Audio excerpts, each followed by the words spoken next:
The sharing of intimate photos and videos of a woman without her consent is an act of sexual violence. It's honestly very traumatizing. It can happen to you, it's when it will happen.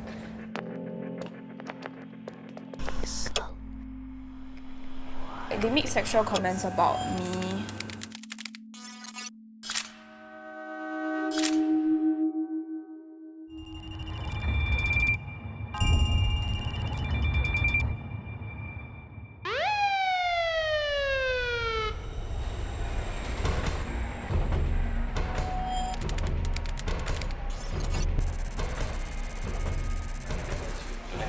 You want to run it this way, right? Yeah. Okay. So jump it first. So actually not in front of it. Yeah. So we're going to do this, we're going to do that. Facing up. Facing up? Yeah. Help me clap. My name's Belle. Many people know me as Belly Belly Jelly, and I am an entrepreneur as well as a social media content creator. Christabel Chua is one of Singapore's top fashion bloggers and a social media influencer. I wouldn't be where I am today without all the support I've gotten from this entire digital space.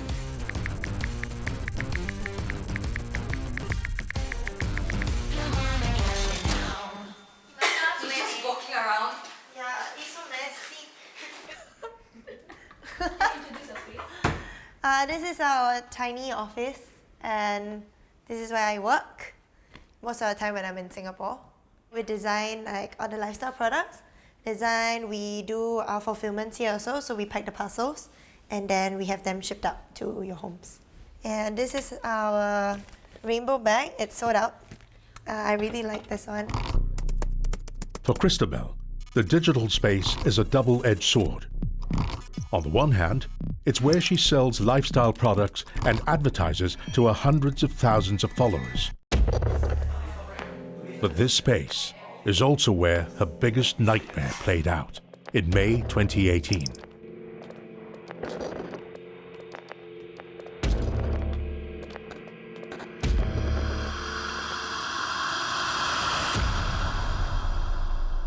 Most of the time, I just refer it to that thing that happened.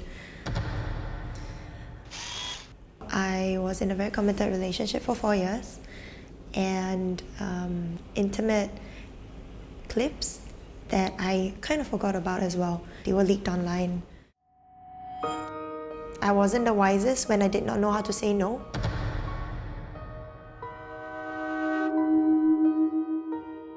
If you cannot say no, walk out, leave.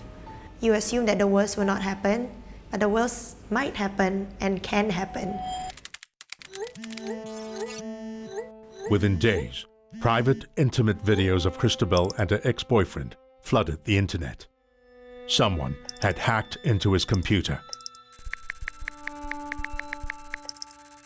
The content was shared, viewed, and downloaded from porn websites, forums, and social media platforms.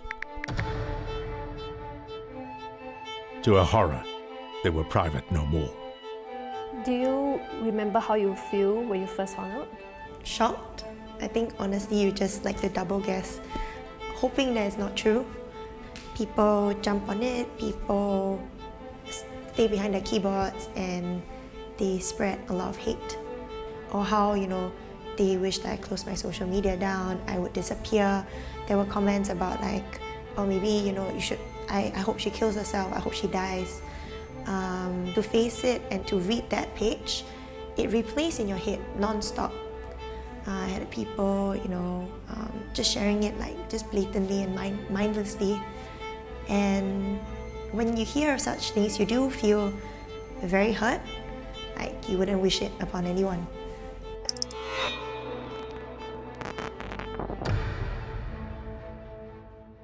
I receive comments from anonymous sources. They'll ask you how much, they'll send you pictures. I still get that every day. Christabel dived into her work to try and stave off anxiety and depression. I had friends and people I work with, they're like, why aren't you crying? Are you okay? Now looking back, it's just me blocking things out, but not intentionally. It was just, just like in survival mode, you know? A lot of the trauma and all was masked. And I think I only felt it probably within the last year. It took 6 months before the hacker was caught. He's now facing ongoing investigations and awaiting charges. Christabel is a victim of non-consensual pornography, an issue that's fast on the rise in Singapore. Non-consensual porn refers to private, intimate images leaked online without the relevant party's consent.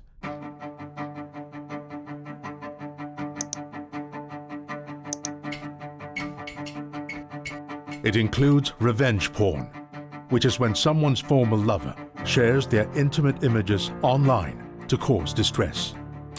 It also covers voyeuristic pictures and digitally altered content for sexual gratification.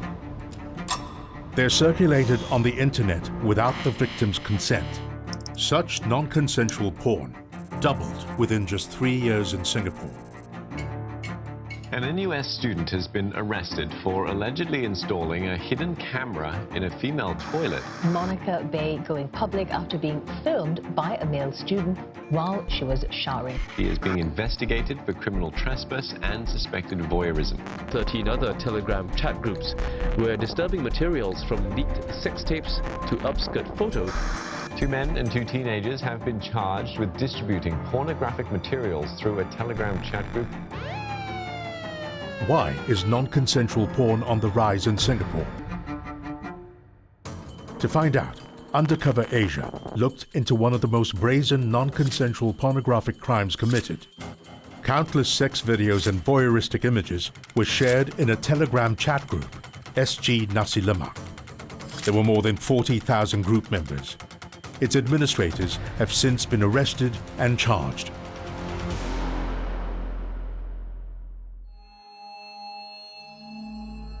Two Singaporeans who helped crack the case know all about what goes on in the chat group. Months after SG Nasi Lemak shut down, Undercover Asia arranged to meet them.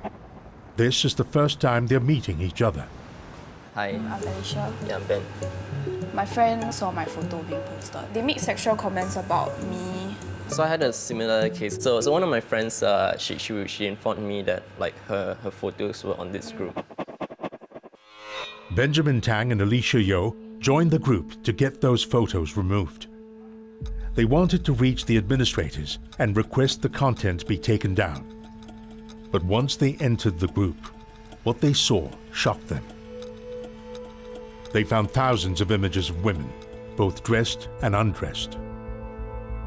Some, like Alicia's, were normal pictures posted on social media accounts, shared without consent. This was a photo that was posted in a group chat. So like they make sexual comments about me. Yeah, I guess it so-called they can imagine, you know, cause like to them photos they can like have an imagination of like how these girls would look like if they weren't wearing clothes or if they were doing sexual acts. So for them that's the thrill, like having the imagination. I wanted to DM the admin. So I took about 2 days and then they replied some lame response that they can't take it down. What's more disgusting is usually the comments that come after the photo. It's like, oh look at those thighs, then everyone starts making sexual comments. Group members were also encouraged to keep sharing salacious images. They even teach you how to secretly take photos of girls. Upskirts, they're like, oh step 1, take out your phone, do this, then take photo. Every second someone is posting something. Even if you want to catch, it's also very hard, because it's so rapid. Alicia made a police report.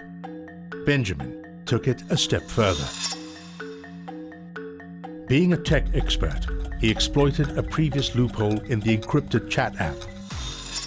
He programmed bots to join the offending group and scrape information about the members. He had no qualms about handing the data to the police. Yeah, in this case, it's non-consensual pornography. These photos are being used in a manner that people definitely could not have consented to or would not have consented to. I think non-consensual porn is definitely on the rise. I think it can be attributed to several factors, and a very big factor is technology. So this is where I do my recordings, bring you guys in. Welcome! Nicole Lim tackles sexual harassment issues on her podcast, Something Private. She learnt about the harms of non-consensual porn while researching for an episode, and has since been keeping track of the platforms that spread them. Show you guys my trove. So I'm looking at this particular forum now about young girls wearing the qipao, and then the comments are, is she legal yet? Legal also won't touch, and then like a cheeky face. Wow, really sexy. They are sexualizing these girls. And the way they see it is that this is just me sending something that I think is attractive to a bunch of like my friends, and they actively deny that it's like pornographic or wrong. Much of this non-consensual pornographic content makes their way to porn websites. Traditionally, these websites contain only explicit erotic videos produced for sexual excitement. In Singapore, it's legal to watch them. You see, then there's a grey area because like pornographic websites are legal, right? Like the minute is you can access it on like pornographic websites, right? The lines are blurred. Even care to think that maybe this was a leaked video? A quick search of porn websites returned thousands of sex videos featuring Singaporean girls. At first glance, it's hard to tell which ones were uploaded without consent, but there are red flags. For instance, links leading to leaked videos, those featuring sex scandals and voyeur pictures. But pornographic websites aren't the only platforms.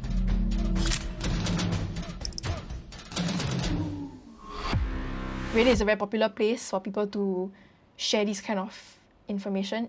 Another one that I've seen a lot of is Twitter. It's really graphic. Literally everything is here, and there are a few thousand views, like 24K views. The ones that are of the girls who are recognizable, who were involved in the past scandals, is clearly non-consensual. So, for victims, it's near impossible to keep track of where their images end up. I think just like every other Singaporean, if something bad happens, you're okay, I shall go to the police station, correct?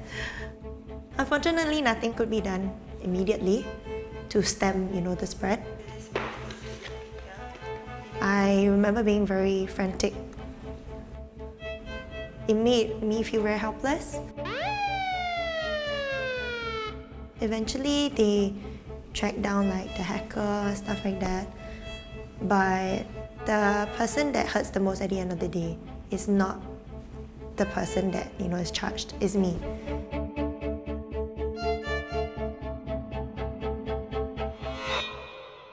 The computer hacker who leaked Christabel's videos is just one of countless perpetrators spreading non-consensual porn. Undercover Asia infiltrates the platforms they hide behind and expose their playbook.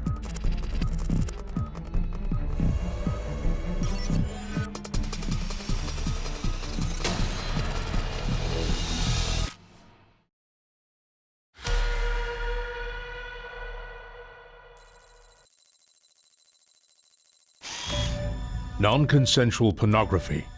It's when sexual images of people are distributed without their consent.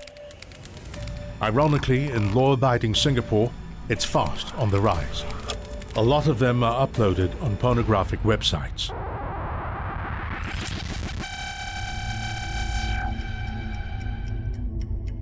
Undercover Asia scours them and finds a regular contributor. His profile identifies him as Kinnis, 35 years old, Singaporean. Like many perpetrators, he's hiding behind a fake online identity.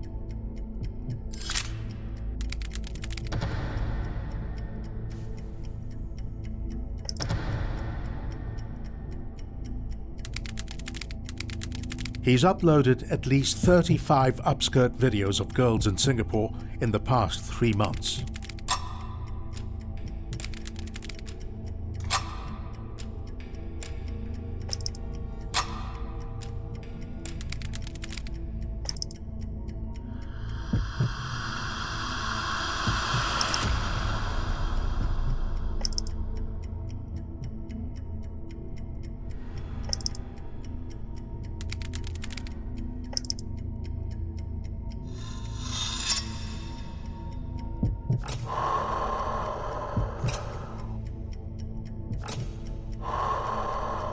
Kines is just one of many perpetrators we uncovered.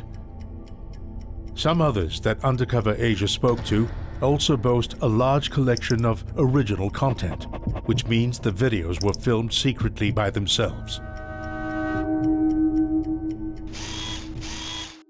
These sites also function like a social media platform, where users create profiles and friends lists. Bragging of exclusive and original content entices others to befriend you.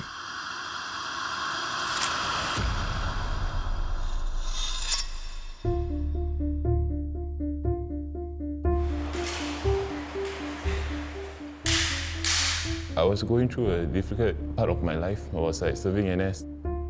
Camp was very stressful for me. I decided to do it. I want to hide my identity, but because I don't want her to know that it was me. So Tumblr was you create an account, put a username, then people cannot trace back the username back to you. This one is the best way, because your nickname can't point fingers at you. This happened when Ivan was 19. He didn't do it for bragging rights. He did it to exact revenge. The victim was someone he knew and disliked. He filmed her in the shower and posted the video on Tumblr. I got the idea to do it when my friend showed me a short clip of it at Tumblr.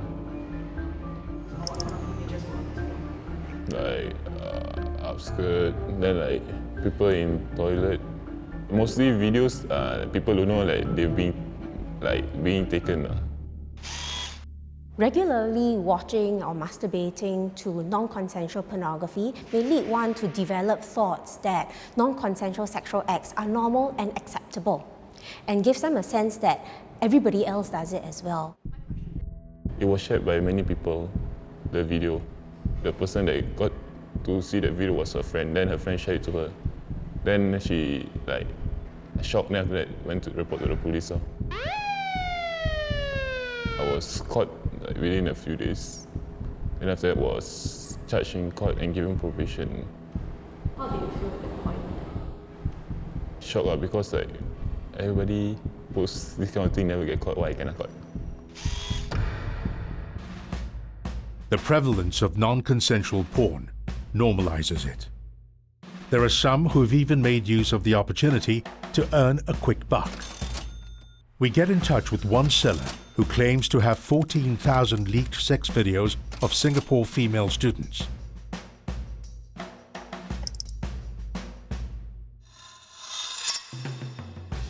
He's selling the entire collection for $30. We elicit as much information as we can without paying, so that we don't fuel the trade. The seller eventually blocks our number, clearly suspicious of our intentions.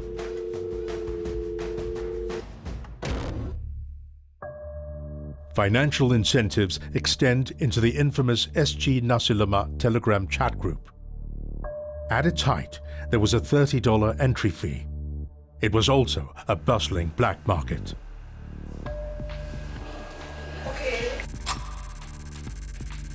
Every second someone is posting something. The group also posts other things like vape, drugs and all whatnot. So Nasi Lemak was in fact one of the milder ones. You have prostitutes having their ads, and then you have those contraband, illegal substances, whatever.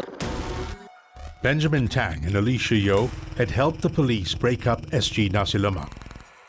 But it's starting to look like a hollow victory. I know not much has changed, and I know for sure that they actually have tons of backup groups all around the place. But the problem is that now, because it's so publicized, that it makes it a lot more difficult to catch people in the future. And they actually stop publishing public links, so not a lot of random people can actually join. The group admins are a lot more careful.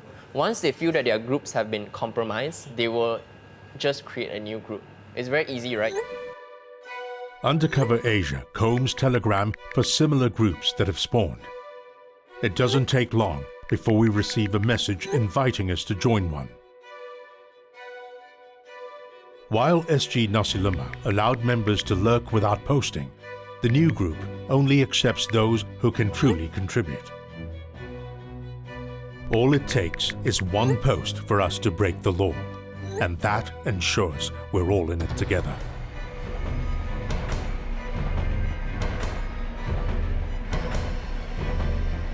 Ivan was caught within a few days after uploading the voyeur images. He was placed on a 21-month probation order, which means he has to abide by a time restriction, do community service, and attend a treatment program. He also cannot have or use any device that can capture images. I was like, almost pissed my pants at court. During my probation, I need to go to this program, positive psychotherapy group. In that group, they will ask me to be in the victim's shoe instead of just thinking about myself. How do you think it's More hard than what I had to go through, because she's the one that got exposed. Then she's the one that need to face her friends and a teacher. I think she feel like she has no privacy. Then she feel angry because her privacy got leaked out, and sad because people now are judging her for that clip only. It's not worth doing it. Eventually you get caught.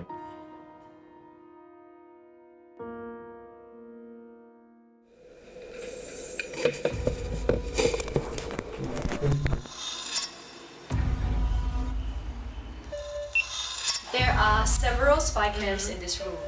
Can you try to find them, please? Okay. Oh my god!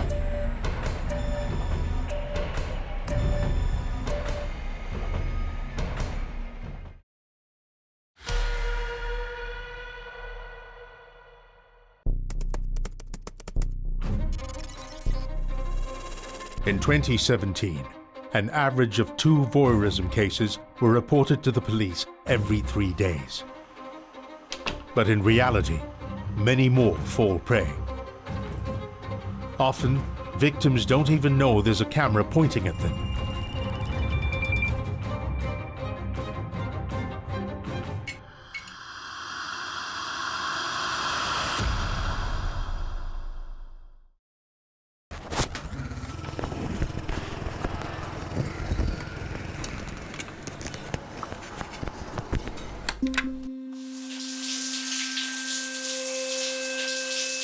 Undercover Asia learned that hidden cameras are often used to capture voyeur porn.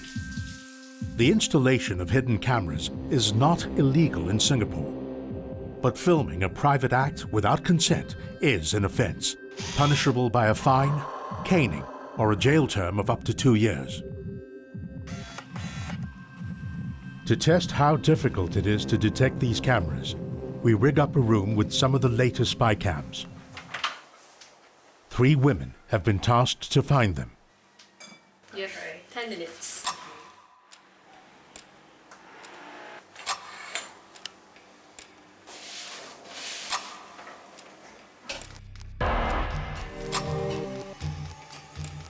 Dispenser, I don't think so, right? It feels like it'll be, in one of like the plants. This was like one. I can see the lens. No, that's not. Flashing lights. Maybe the water heater? Is there one here? No.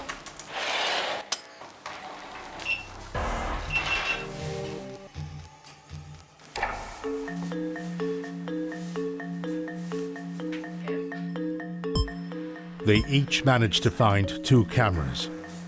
Yes. The most obvious was the one hidden in the air freshener. This one, right? Next is my camera. Because it's pointing towards the bedroom, and I think that's where like voyeurs want to see the action happen. But there were 6 other cameras they did not find. This one's a bit weird. Phone cover, This case doesn't fit. You can actually charge this thing. clock, Is it inside the sea? Yes. on the window ledge, There's one up there. inside the remote control, Oh! Oh my goodness, this is really very scary. in the water bottle cap, The button is actually on the top. and in the soap dispenser. These things, right, is very like harmless, so I won't think of it too much unless I really look into it, you know. And because like for someone like me who wears spectacles, when I'm bathing, it's natural for me to not wear spectacles, right? So even when I look there when I'm shampooing my hair, I won't like notice it because it's so camouflaged. After the experiment, we showed the ladies their spy cam footage. Then you could keep playing.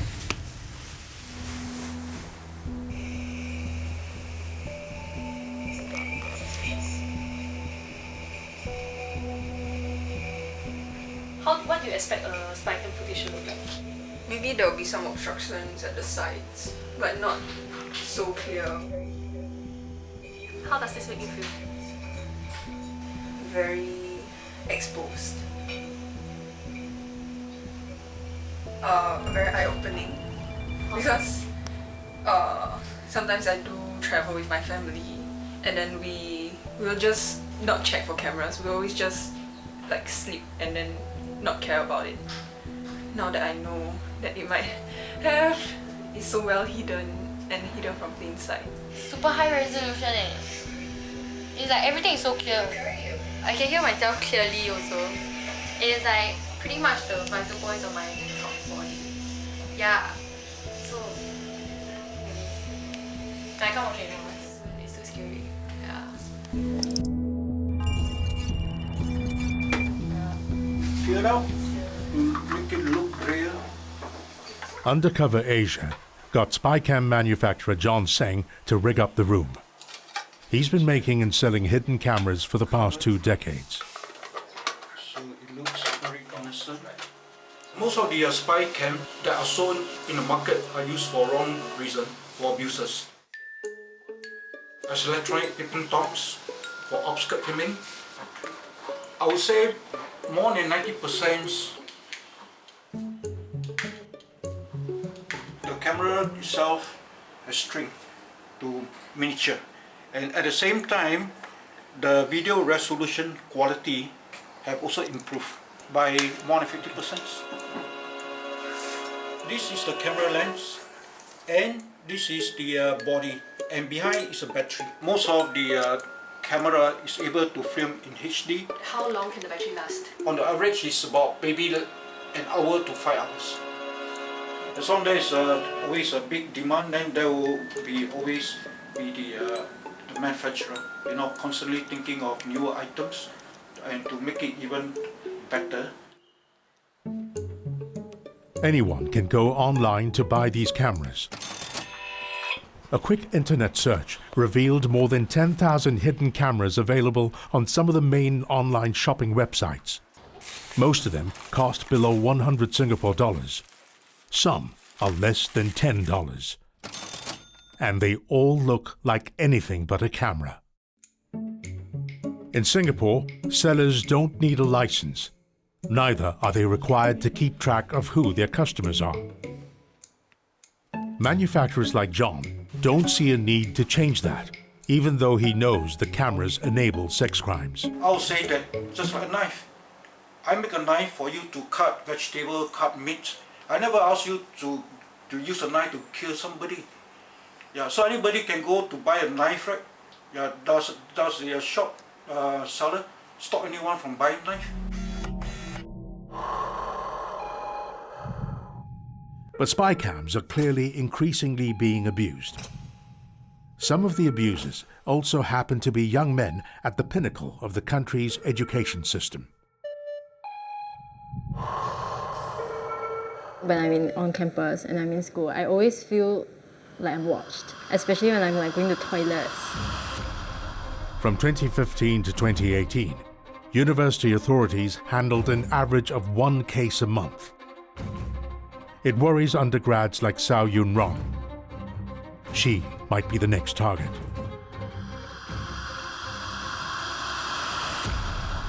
Every time I enter toilets, I will always like look up and then look down and then look at the toilet paper, look at the door, the lock before I like even do anything, because I'm just scared that someone has like a pinhole camera there watching me.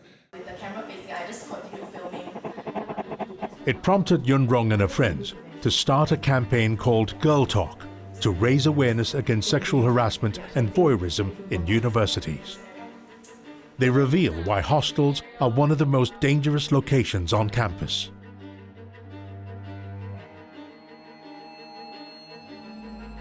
Undergraduates feel that it's a safe space. Sometimes we put our convenience first. So for example, one might be like going to shower. You have to use the key fob to go in, right? But because you just forgot your shampoo, you just want to go back and take it. So then sometimes we will just put like a doorstop and then like run back. And sometimes other people also just leave it open just for convenience sake. This could be one of the reasons like why perpetrators think that I'm just gonna go in because I can get away with it. Non-consensual porn doesn't end with spy cams. It includes digitally altering someone's image in a sexually offensive way. Jia Lim is all too familiar with the trauma that comes with it. Her nightmare began in 2015 when she was preparing for her O-levels. She got a shock when she received a message from a friend.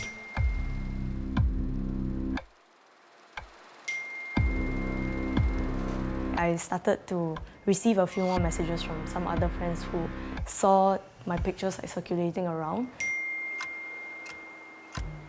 Look at my chest area. They literally just enlarged like my chest. I don't understand. Like it just blows my mind. Like why? Isn't it disgusting? Jia's digitally altered picture spread like wildfire across Tumblr, a platform previously known for hosting adult content. Like when I first saw the Tumblr post, it made me feel very, very sick. Like the captions that they put below was really very like sexually degrading, and it was just about me being a 16-year-old going around and give like sexual favors to people. Like none of this was true lah. To her horror, it didn't stop there. Regular photos of her from her social media accounts also found their way onto Tumblr. The caption says, the top one, which is me, 17, horny, sporty, fit, smart, sweet, perfect Xiao Mei Mei, check out my blog for her name. In some of the captions, they actually included my full name, and it actually encouraged people to like add me on Facebook. I had an influx of like Facebook friend requests from random people that I had never met before. It quickly escalated. Other personal information, like her school and places she frequented, were published on these Tumblr blogs too. Which resulted to like a lot of online sexual harassment, and it kind of escalated to me being like stalked home after one of my tuition sessions. I don't know, it just made me feel very dirty. I felt very disgusted. This whole community of people who thrive off like the lack of consent, and schoolgirls, like I still can't wrap my head around it. It's very infuriating. Digging around, I found out that it was actually one of my closest like friends who actually posted all these content lah. I felt very betrayed lah. I started to get very angry. Jia fell out with the friend. He apologized, but he eventually didn't face any punishment, as she was too distressed to pursue the matter. I couldn't sleep and I couldn't eat properly, and I felt very helpless and hopeless lah. Did I do something to deserve all of this? I think that hate really did sit with me for a very long time. Like I couldn't build proper connections with people. On December 2018, Tumblr banned all pornography. Most of the sites containing Jia's photos were shut down. But the internet doesn't forget. There's one of my picture right there. Let's have a look, huh?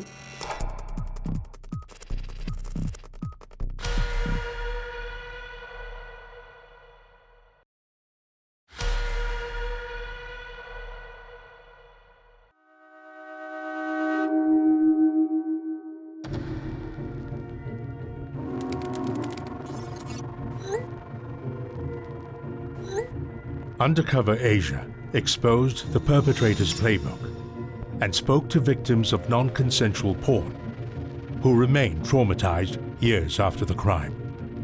I just don't understand. Like it just blows my mind. Like why? Enabled by technology, the cases continue unabated. Realizing the growing severity of the problem, social media platforms have introduced tools to report and remove offensive content. But the process is far from straightforward. It's a bit like whack-a-mole. Like you think you really got it, and then suddenly there's one more that pops up everywhere else. I just went through the hard way, and I just kept filling in forms, reports over and over again, and I only had a success rate of 50-60% because some of the reports might not actually reach the admins, or by the time it reaches to the admins, right, there are way too many posts they are being posted, so the post that was supposed to be removed gets pushed all the way to the back. I definitely missed out some of the pictures. At this point, it's more of ignorance is bliss.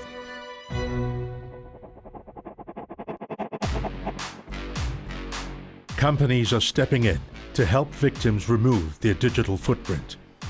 Internet Removal Asia is based in Kuala Lumpur, Malaysia. They've been engaged by 25-year-old Singaporean whose intimate photos have been leaked online without her consent.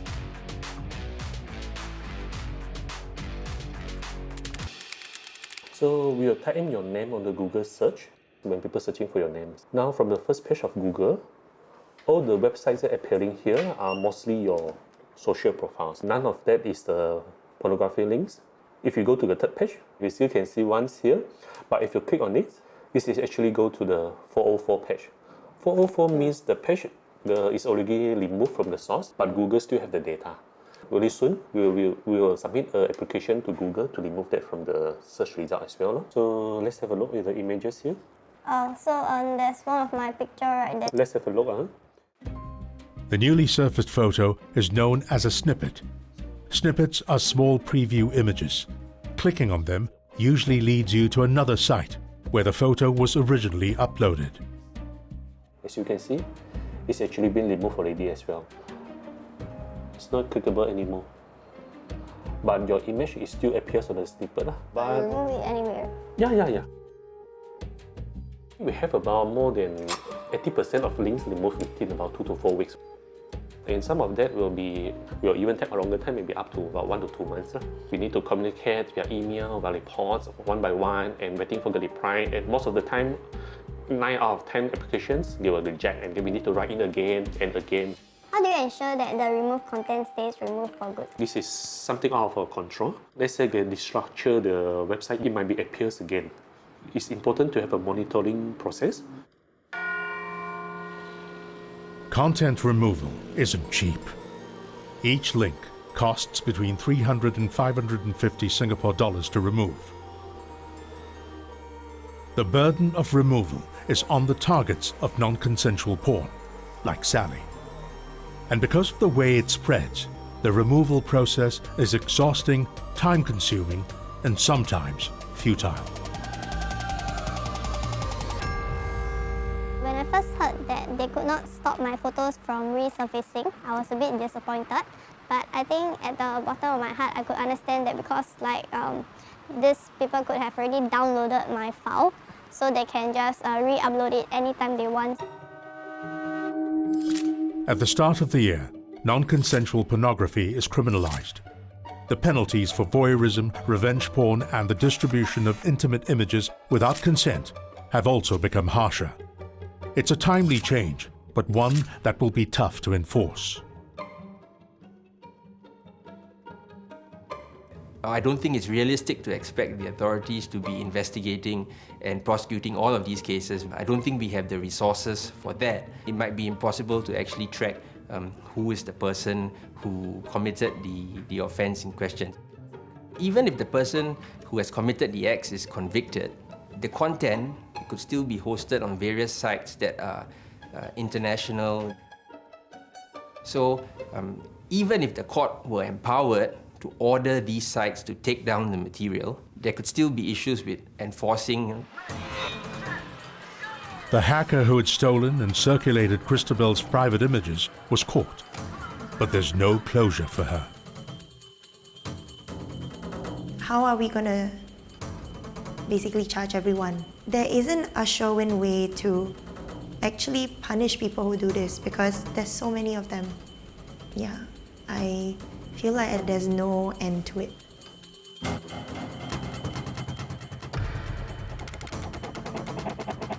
And lots of times when people don't report, they are scared that people don't believe them, or like they want to maintain like group harmony. So some victims are taking matters into their own hands.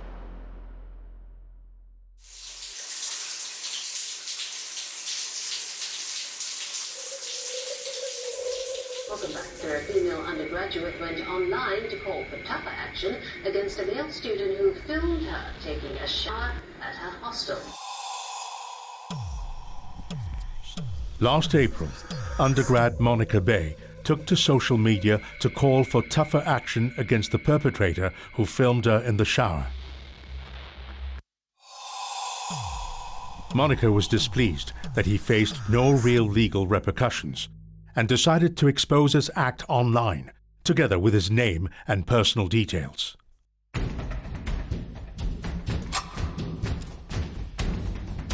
So for everyone who asks me if they can repost my stories or share the story with their friends who can possibly help, like media outlets or even like people in NUS, things like that, please go ahead. I really need any help I can get right now. Nicholas Lim ended up on the receiving end of a barrage of online harassment. But Monica stands by her decision.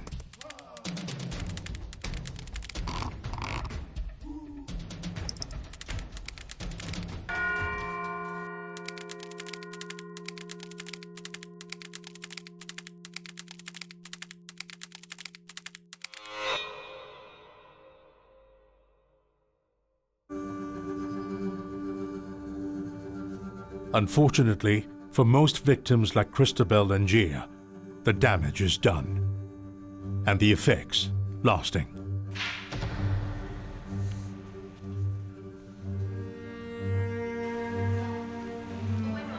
The internet is ever living, so I wouldn't say that there would be a day where you cannot find anything anymore, whether it is for me, whether it's for anyone else.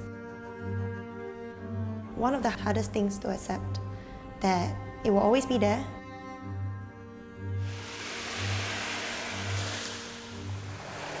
There were a lot of times where it just felt that whatever happened was to determine like everything else in my life for me. To actually decide like who I am as a person, like that would be my personality, and it shouldn't be the case. So I think for the past 4 years plus, it was a whole process of rebuilding who I am as a person. Definitely, it changed me a lot. Gia decided to openly speak up about her experience as a victim of non-consensual porn.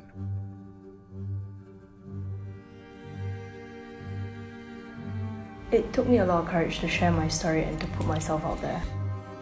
She has spoken at public events and on her social media accounts, and is even working with the Ministry of Education to raise awareness of non-consensual porn in schools.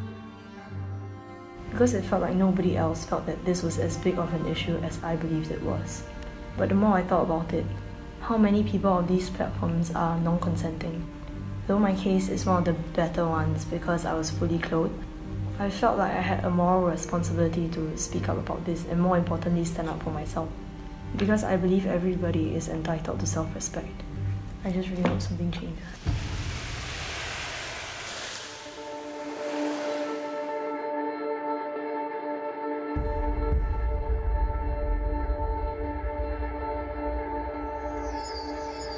Speaking out is a very empowering way for me to, I guess, move forward. I think it provides a certain sense of comfort, but also a certain sense of confidence that I have my voice and I have the power to actually speak up. I've literally done almost everything that I could. There's nothing else that is within my control. I either struggle or I have to just some way just let it go. It's time to move on. Mine is miso. Is it nice? Huh? Can I try? What's this? Chicken? These girls right here, they support me a lot, and I wouldn't be where I am without them. Literally, I'll be wandering aimlessly around. Yeah.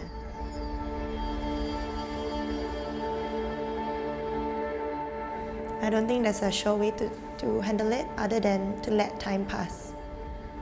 And in this time to take care of yourself.